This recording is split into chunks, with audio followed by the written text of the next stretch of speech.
Assalamualaikum warahmatullahi wabarakatuh. Halo semuanya. Ngomong-ngomong, pernah nggak sih kalian mikir gimana caranya sebuah perusahaan bisa tetap berjalan dengan rapi, semua karyawannya kerja sesuai dengan tujuan dan gak saling tumpah tindih? Nah, ternyata ada loh sistem yang ngatur semua itu, namanya sistem pengendalian manajemen. Di video kali ini, aku bakal jelasin dengan cara yang ringan dan gampang banget dipahami. Yuk kita bahas bareng-bareng. Sebelumnya, perkenalkan saya Akila Putri Fadila dari kelas 5A Akuntansi Pagi di Fakultas Ekonomi dan Bisnis dari Universitas Muhammadiyah Sumatera Utara. Kalian pernah dengar nggak sih apa itu sistem pengendalian manajemen? Jadi gini, bayangin aja nih, kamu jadi manajer di sebuah perusahaan besar. Kamu punya banyak tim, banyak target, dan banyak banget hal yang harus dikontrol. Nah, biar semuanya jalan sesuai dengan rencana, kamu butuh sistem yang bisa bantu kamu memastikan sebuah kegiatan perusahaan tetap sejalan sama tujuan utama. Nah, itulah yang disebut dengan sistem pengendalian manajemen.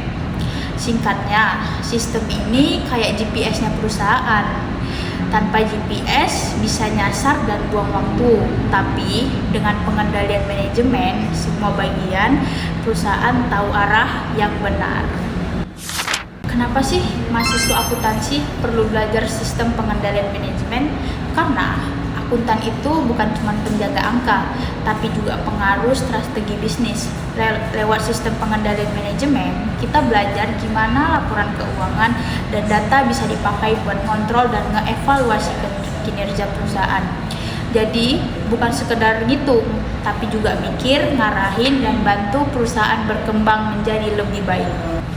Tujuan utama dari sistem pengendalian manajemen yaitu memastikan semua sumber daya, waktu, tenaga, dan uang dipakai dengan seefisien mungkin.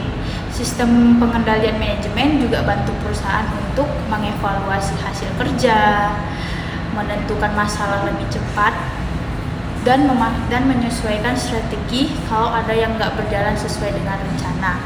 Kalau diibaratkan, sistem ini kayak rem dan kemudi di mobil bisnis. Tanpanya, perusahaan bisa meluncur tanpa arah. Gimana sih penerapan sistem pengendalian manajemen di dunia bisnis? Banyak banget nih contohnya. Misalnya, perusahaan pakai anggaran tahunan, target penjualan, dan kayak performance indicators buat kontrol kinerja setiap bagian. Atau di perusahaan retail, mereka pakai sistem laporan harian buat tahu cabang mana yang paling efisien.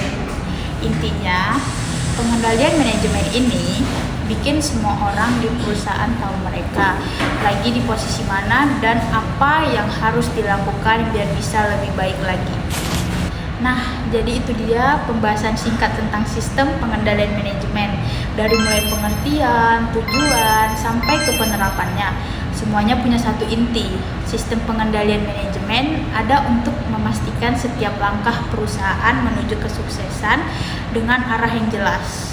Sebagai calon akuntan, kita harus paham sistem ini biar bisa jadi pengambil keputusan yang cerdas dan strategis. Itulah penjelasan singkat dari saya. Terima kasih semuanya, tetap semangat belajar dan jadilah generasi akuntan yang bukan cuma ngitung tapi juga bisa mengendalikan arah kesuksesan. Bye semua.